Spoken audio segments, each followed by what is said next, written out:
This is the Greg Bedard Patriots Podcast with Nick Cattles.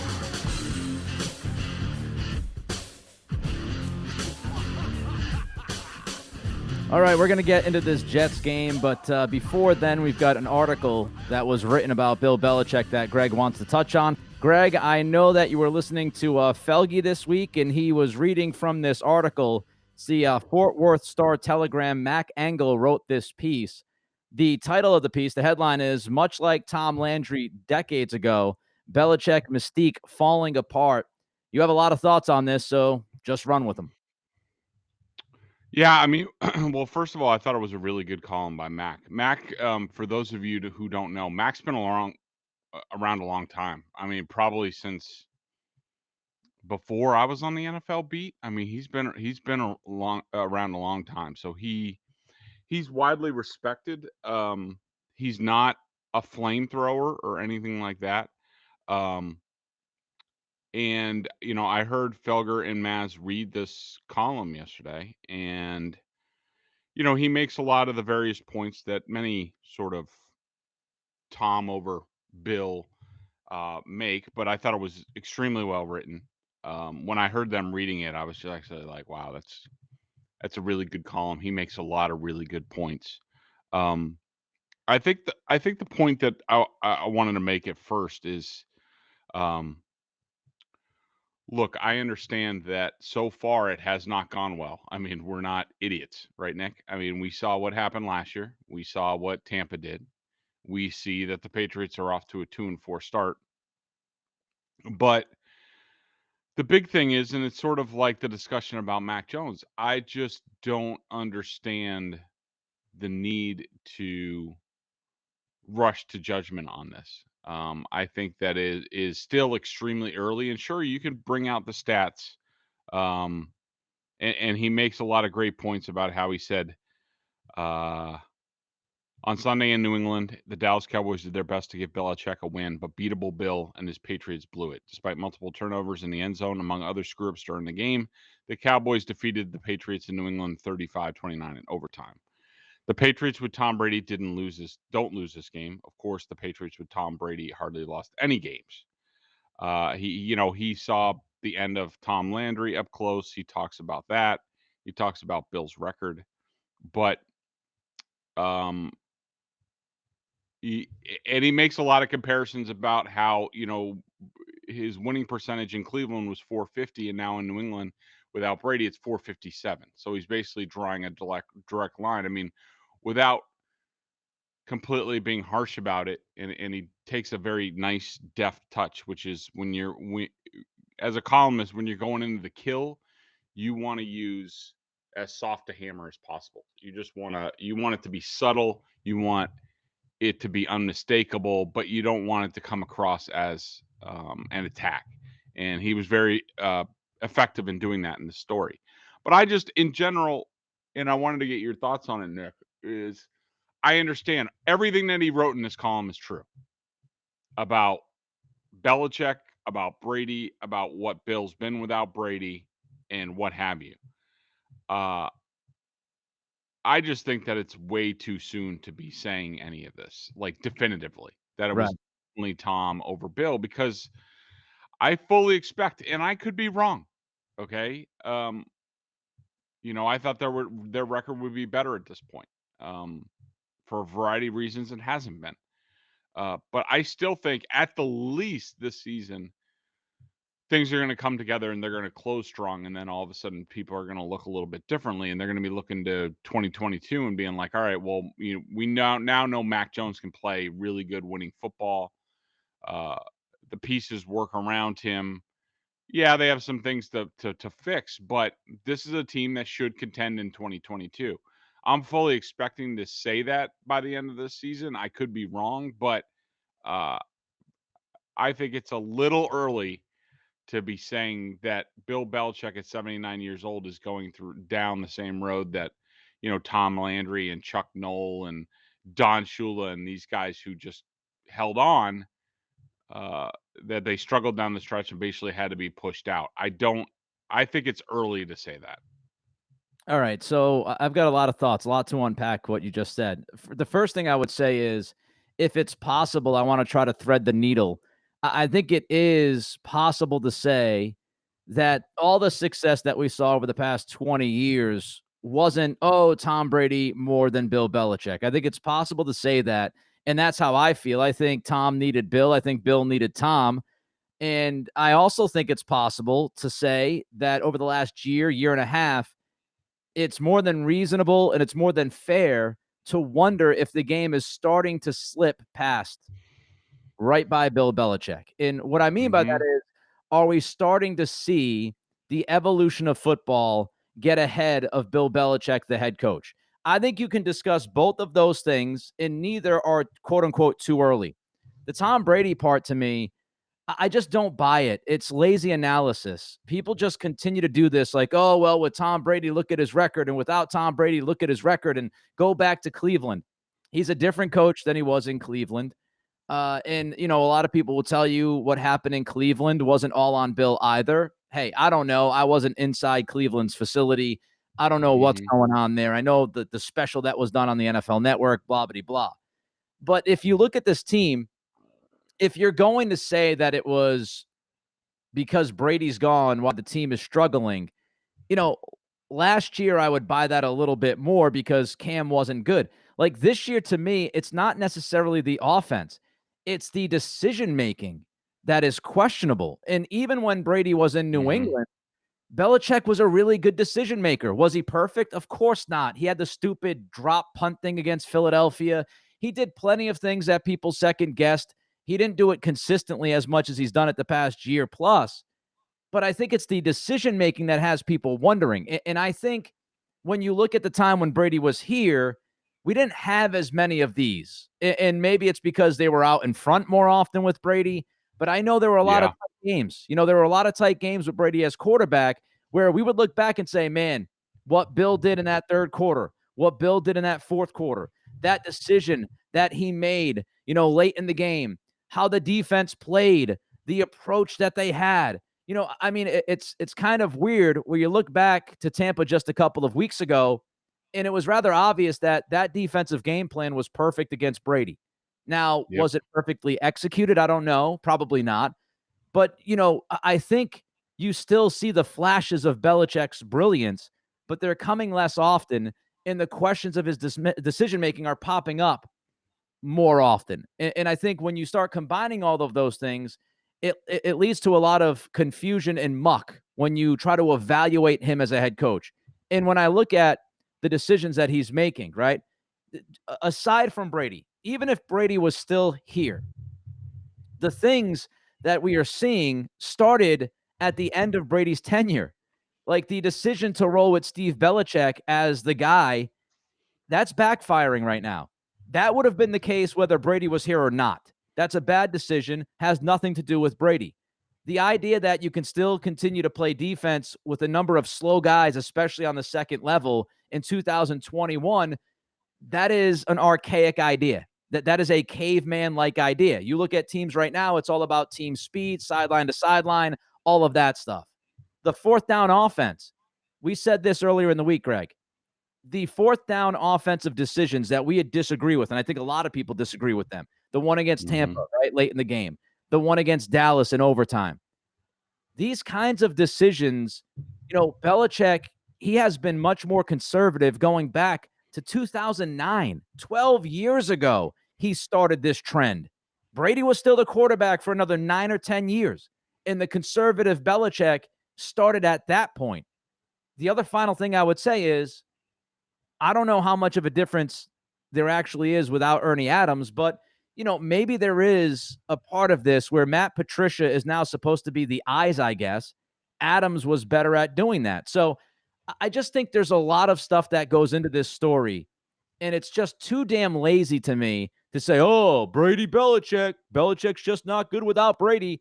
There are things that he was doing with Brady that he's doing now, and they're not working, but he was still making those kinds of decisions with the greatest quarterback of all time.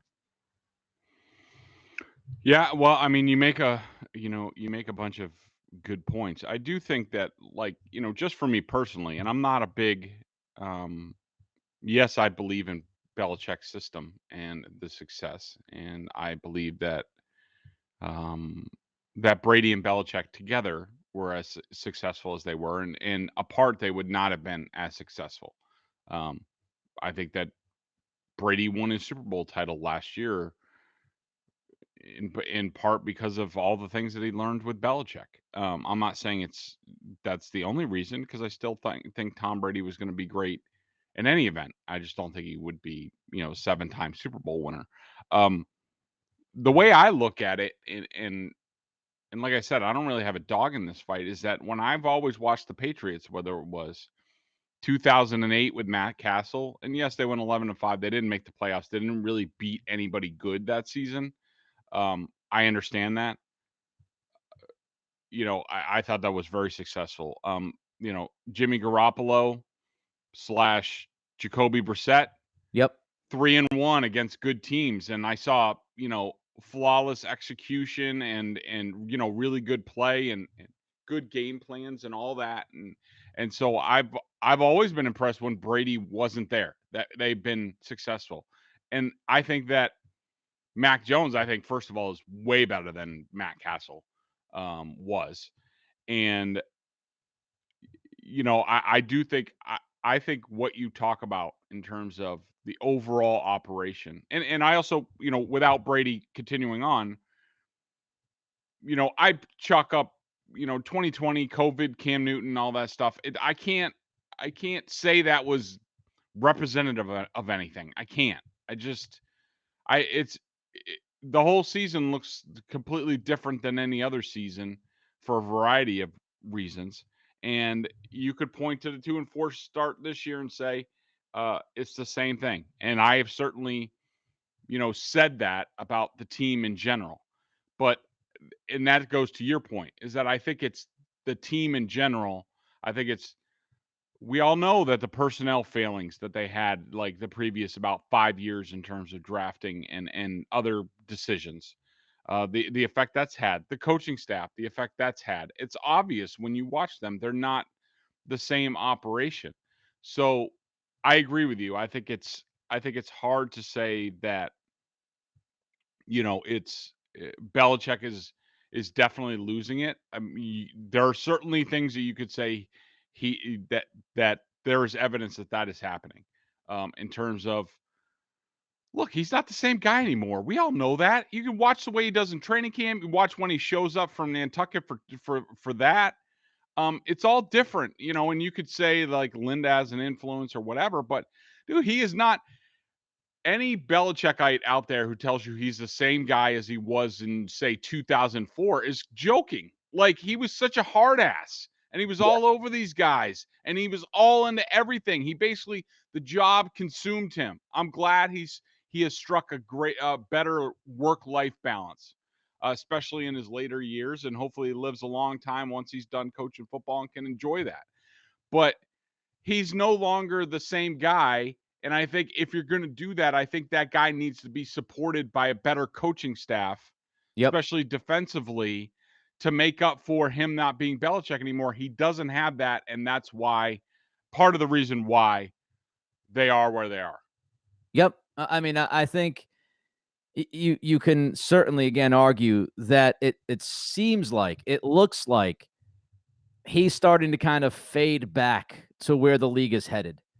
Now, it's not impossible where he, can make this turnaround and realize it.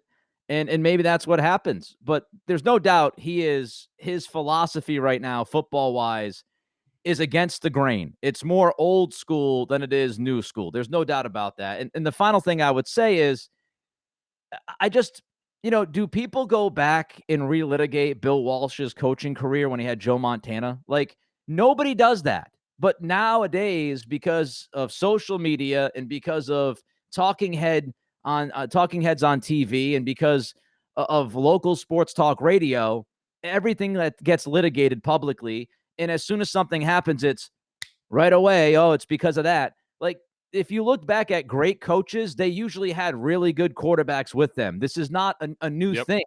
And if you look at great quarterbacks, they usually had, most of them, really good coaches. So I just, we could sit here and play around with Patrick Mahomes all day. Mahomes is great. He's got incredible skill. Would he be where he's at right now without Andy Reid and all of those weapons on that offense? Probably not. So would Andy Reid ever have his first Super Bowl title? Everybody was like, "Is this guy ever going to win it?" And then all of a sudden, Patrick Mahomes comes along, and now Andy Reid is seen as one of the greatest coaches of all time. Right. We play this game all of the time, and we've got to stop playing the game. Great coaches need good players to great players.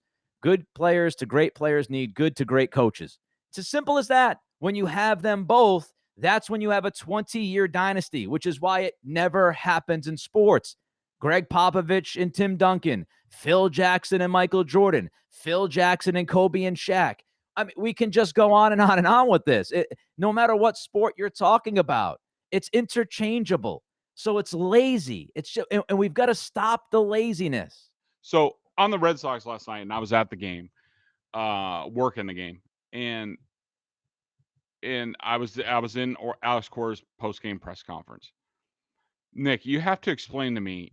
He talked about in the game. He was asked, why didn't he put? Did you consider walking Alvarez to load the bases? Correa's coming up. Sale had struck him out twice. Yep. And plus, you have Brazier ready to go. You need a ground ball. It's 1 out. You need a ground ball. You're hoping for a ground ball to get a double play, get out of the inning. He was asked, did you consider walking him? No. Like, and people make too big a deal out of the third time in the lineup. Okay, Alex, first of all, when people talk about third time through the lineup, they're talking about like guys who haven't had success against somebody that you're just like, all right, well, the percentages are, maybe he flew out the first time up, maybe he grounded out the second time up. Well, he's now seen him twice. So now the odds increase that he's going to do something in his third at bat because he has more data. He's seen the pitcher. That's the theory behind it. This guy hit a home run and singled off of Sale in his first 2 at bats. Like it's not like the guy, he blew him away. He struck him out twice in a row, and then coming up, you're like, well, don't remove him just because of the third time up thing. Like he had already shown he's on Chris Sale in this game. Yeah. Like, why wouldn't you put him on? I don't understand that. Yeah, it was brutal. It was complete mismanagement. Number one, I don't even know if Sale should have gone back out there. You're asking a lot of him, given what we've seen recently from him. I thought once he's got through those 5 innings and pitched great, okay, thank you, Chris. You did your job. Let's go into the bullpen. Maybe you go to Tanner Houck. Maybe you mix and match like you've done the past couple of games. Whatever it is, I wasn't a huge fan of sending Sale back out there for the 6th. And then, like you said, Alvarez is up there. I don't think Sale should be pitching to him. I think you walk him, load the bases, set up the force at any base, set up the double play ball, whatever you got to do. Don't pitch to him. Get Correa up there, who for the most part, aside from his hit the other night, has been brutal at the plate and was not good yesterday against Sale. So if you're going to keep Sale in the game, if you're saying to yourself, Sale has, 1 more batter or 2 more batters, then you walk the guy who's killed him all day, and his last batter is Correa, and you give him a chance if you want to give him a chance, which, again, I would not have been pitching him in the 6th. If you're going to give him a chance to get out of it, give him that chance against Correa, who he had been successful against. Made no sense whatsoever. I've said this, and I said this, I think, last week or 2 weeks ago, Greg, with you, before we get back to the Pats and other stuff. I don't want to come across as a Cora hater because I'm not. I love Alex Cora. But I've always said this. As a manager, he is best at mojo. He's best at mojo. He's best at managing personalities. He's best at getting the most out of guys. When it comes to straight baseball strategy, he's made a lot of decisions that I kind of shake my head at. I'm not saying he's terrible, but I don't think he's necessarily fantastic at some of those things. And people will look back at 2018 and say, oh, well, he made every right move. We did the same kind of thing with John Farrell the year he won. Oh, he made every great move. John Farrell was not, and I'm not saying Farrell is Cora's Farrell, but Farrell was not a great strategist. And sometimes I think Cora gets lost in some of these things, and he makes a number of questionable decisions. And I think in this series, he's made questionable decisions, but the Red Sox were winning because they were pounding the baseball. And when you're driving in 9 runs and 12 runs and you're hitting historically, at a home run pace in the postseason, that's going to cover up some of those decisions. When you're in close games and you need to make the right call, that's when it really pops up. And I thought yesterday Corey did a bad job. The other night, I didn't think it was that bad. I was fine with going to Whitlock for 2 innings and Eovaldi for the 9th. I know some people disagreed with that. I was fine with it. Yeah, Whitlock grooved a pitch to Altuve. Altuve was all over it. Whether it was because somebody was whistling or not, I don't know. But he hits a bomb, and, that stuff happens. And then Laz Diaz screws him in the 9th. So, but yesterday, absolutely, I thought Cora mismanaged that completely. All right, let's get back to football. I've got a couple of quick hit, and I mean quick hit questions for you, Greg. Jonnu Smith has played 30% of the snaps the last 2 weeks. He's had 2 targets each of those weeks. I know Evan Lazar asked him yesterday about that. I thought Belichick was completely disingenuous with his answer. His answer was, I'm paraphrasing, I don't think you need to throw the football to a guy 10 times a game. Bill, there's a middle ground, right? I don't think anybody is saying throw the football to Jonnu Smith 10 times a game. They're saying, why is this guy playing 30% of the time? Can we find the middle ground? Your thoughts on Jonnu? And, we talk about his versatility. We talk about McDaniels being a great offensive coordinator. They paid this guy over $30 million guaranteed. What the hell's going on? I think he's lost confidence. And so the coaching staff and probably the quarterback have lost a little bit of confidence in him. Going back to his absolutely butchered game against, which team was that, where he had the pick 6 off his hands? I should remember this. I was just looking at Jets stats, so I don't have it up. Everybody's listening to It's it. like, this is a Patriots podcast, right? Yeah, Saints game. I mean, he was brutal in that game. Nick, I just did for my column last week, I think last Sunday, I totaled up like the offensive line, the blocking totals and pass rushing totals so far. Do you know that Jonnu Smith leads the team? And he probably had at least another one this week. I don't remember off the top of my head, but he leads the team with 8 run stuffs allowed as a blocker. My goodness. Like, that's more than anybody on the offensive line, which hasn't even been good. And he's not asked to block as much as those guys. I mean, he has in recent weeks. I just think with Jonnu, they have just lost confidence in him. He's lost confidence in himself, and that's where you run into issues, where it's like, all right, well, how do you get a guy's confidence back? And they're trying. They put the ball in his hands a few times last week, and it just takes one moment for things to snap in for him and to be back on a level. I'm not overly worried about it. Players go through this, but yeah, at some point here in the next couple weeks, they need to get Jonnu going. All right, Jonathan Jones missing from practice yesterday. Is it time the Patriots start to at least entertain the idea of making a move before the deadline to bring another defensive back in? Yeah, with Stephon Gilmore starting practice with the Carolina Panthers yesterday. That's interesting. But they had to sign Jamie Collins. Nick, don't you get it? They needed the cap space. Even though they have bundles of cap space in this offseason, I wonder where it went. Anyways, it depends on the medical reports on Jonathan. How long it looks like. They did sign my guy Miles Bryant from the practice squad. Love that kid.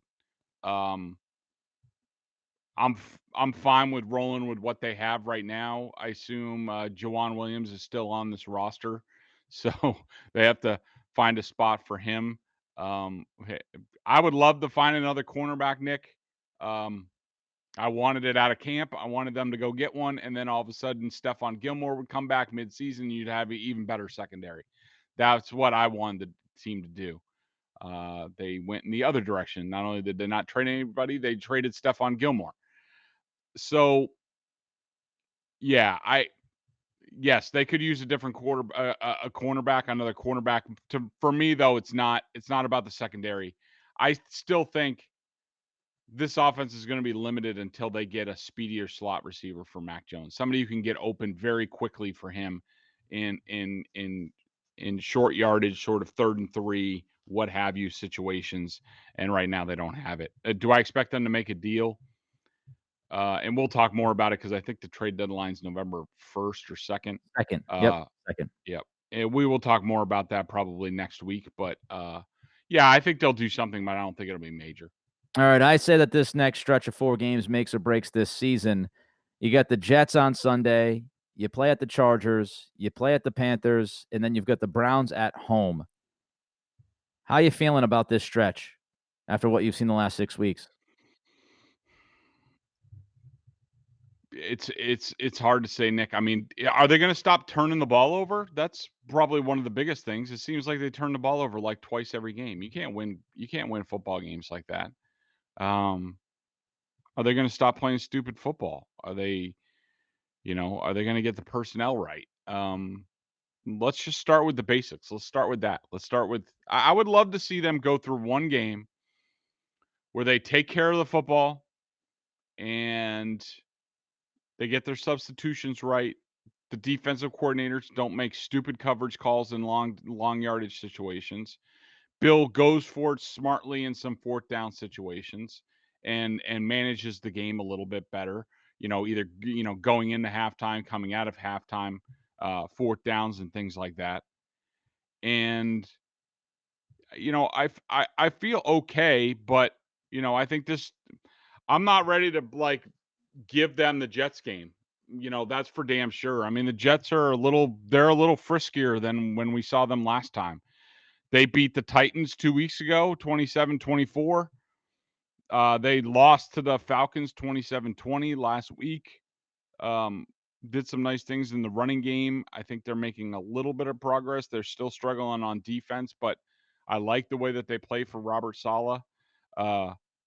So, look, they have to get on the right track. They just need to start with one really good played 60 minutes. I mean, even Belichick, what did he say? Didn't he say something about like they played 30 minutes of good football or something like that? Yeah. Like, let's try to up that percentage, and then we can start talking about the future of this team. There's opportunity there. I will say that. I mean, I think the Jets are more than beatable. Chargers at LA is going to be really tough with Herbert. But Yeah, but they're not all that good. yeah, they're I not. mean, they're good, but if you corral Herbert, they have trouble. Plus, the Patriots blew their ass out last year there. Yeah, at Carolina, Sam Darnold, he has declined the last 3 weeks without CMC. CMC, who knows if he's going to be healthy. And then you've got Cleveland, who is just all sorts of banged up. Mayfield hasn't played well. So there's going to be opportunity. I mean, they have a chance to go 3-1, 4-0 in this stretch, and that would completely turn the season around. Quick thing about the Jets. I just want to ask about 2 things, one on each side of the football. Zach Wilson, is he getting any better? What have you seen? Yeah, I think he's playing a little bit more under control. Of course, he's not playing like he did against the Patriots with 4 interceptions and 6 passes. Yeah, I think he's playing a little bit better. I think you see the benefit with him I think their offensive line is doing a better job blocking and run blocking in recent weeks, and you could tell the running game helps settle down a rookie quarterback. It'd be nice if the Patriots got a consistent running game going or a consistent line combination to sort of add to Mac's comfort. But yeah, I think Wilson is playing well. He's still prone to the big mistakes, but the kid is just so talented that it's just a matter of when for him. CJ Mosley's banged up. How big of a deal? Yeah, pretty big. I was a big fan of Mosley's in Baltimore. They sort of quickly got rid of him. There are some issues with him, sort of in attitude and off the field stuff, but he's been a good player for them when he's been on the field. And when he hasn't been there, that defense hasn't been the same. So not having CJ Mosley this weekend, that's going to be a big deal that the Patriots should be able to take advantage of.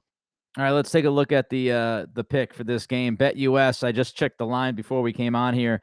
It's the Patriots -7 again, betus.com, BSJ, the promo code up to 200% in bonuses for you.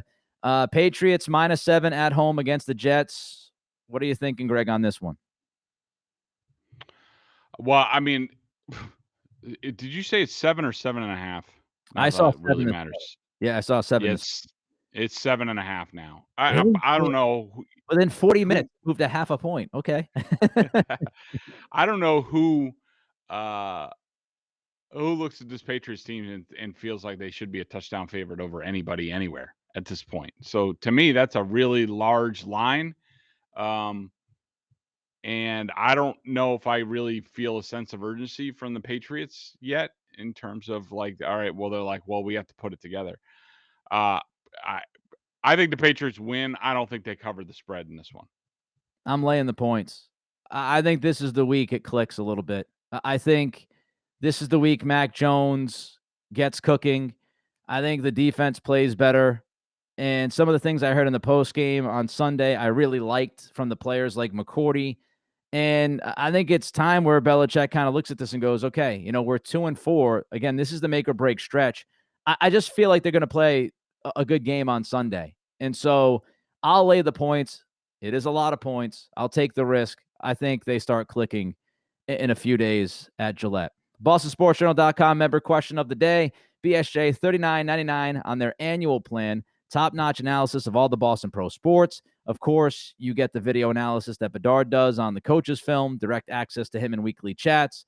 Greg, you've got a question for us from one of your members, I know. I do. Davey B asks, what's up with Josh Uche? This was supposed to be a breakthrough year for him. Looked great in camp, but a complete no-show so far. Please tell me this is scheme or a minor injury thing and not Zach Sudfeld 2.0, training camp hero to in-season zero.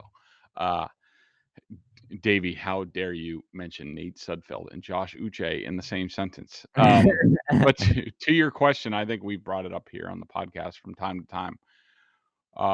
One of my triggers with the season so far, Nick, is not playing a guy like Josh Uche.